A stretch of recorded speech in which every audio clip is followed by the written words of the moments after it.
So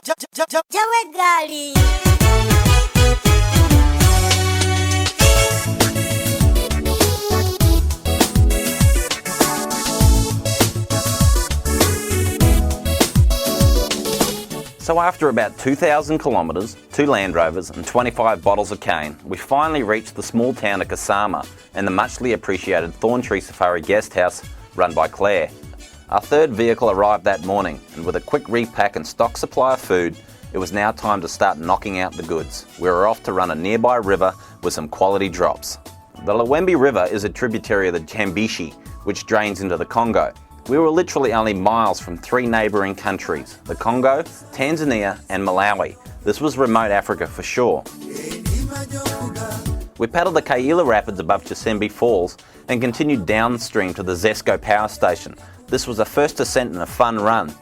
The faces on the guys sitting at the power station were pretty priceless. A little scary, I think, for them, seeing 4 white guys coming around the corner in colourful dugout canoes. One of the really cool things about this run was being able to get our 30-foot dolly close up to the edge of the falls. It's normally super hard to get shots like this on the river. The other cool thing was that the Bemba people regarded Pea Falls as one of the most sacred places of power. The nature spirit resides in the cave below, which is a place of prayer and honour. From here we headed to the small town of Maporokoso, the last place to get black market fuel before the Kalangwishi descent. We were really headed into the boonies now. When we turned up at the Japembe Bridge, we were met by a very excited group of locals. Word spread quickly around the village that there were a bunch of white guys, better known as Mzungus in Africa, about to launch their boats at the bridge. Ended up being quite the little gathering.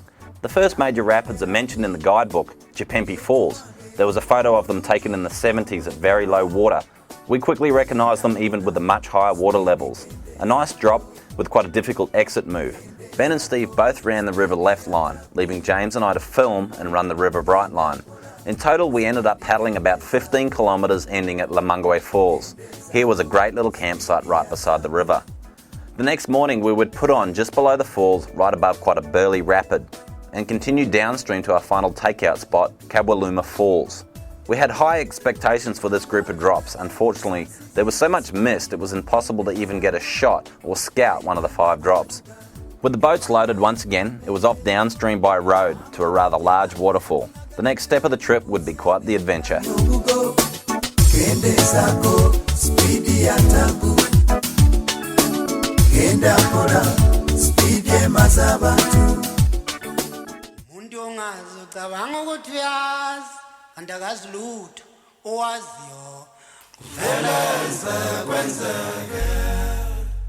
Well, Daniel, How do you feel? I don't actually remember the pre-part. I remember the bottom. I remember coming out and like feeling super dazed and wondering which part of me was hurting. And then I was like on my stern getting pulled, and I didn't know if I was going back into the drop. My skirt was blown, and I reached for my dry bag and just hung on to that, which obviously helped me stay on the surface. And then it all gets a bit blurry from there. But the disturbing part is that the pre-run up to it is what I'm not remembering. Like coming to the edge, I don't remember that too well. I remember the bottom part. Do you know where we are? I feel like I'm feeling good now. I just feel like I've had my bell seriously rung. This little drop, Bleaker Falls, was about 11 hours drive from the nearest tar road. When Ben and I first saw it, we both thought no way. The risks easily outweighed the pleasure. Running an 80+ foot drop like this takes some balls. Doing it miles from any help was a little crazy.